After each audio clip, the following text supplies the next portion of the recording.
Ayan yung spirit na crayfish.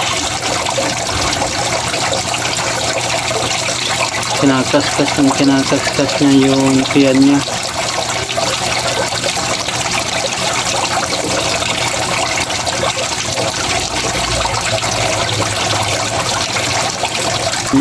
Ito yung magbibigay sa kanya ng oxygen.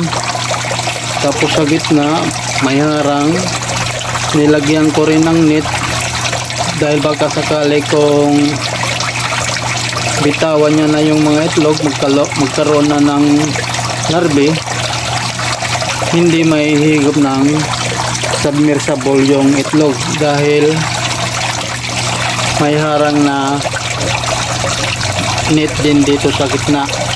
Yan, bigyan nyo. Nihagyan ko ng bato para hindi rin umangat.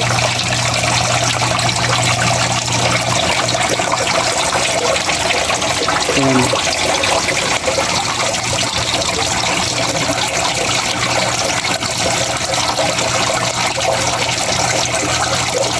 Ayan, tingnan nyo.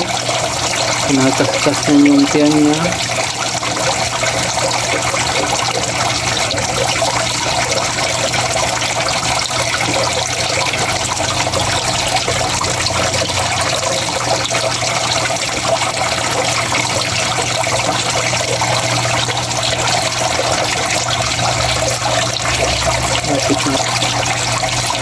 Ayan.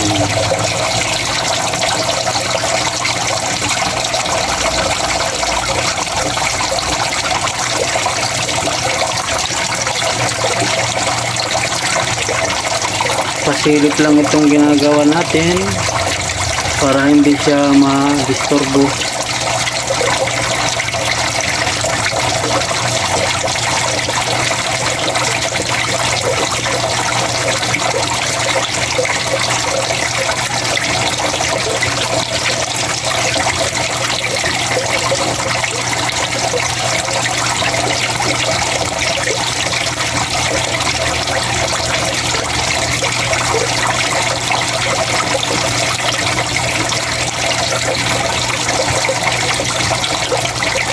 Tinatanggal niya kaya yung mga itlog niya sa kanyang tiyan.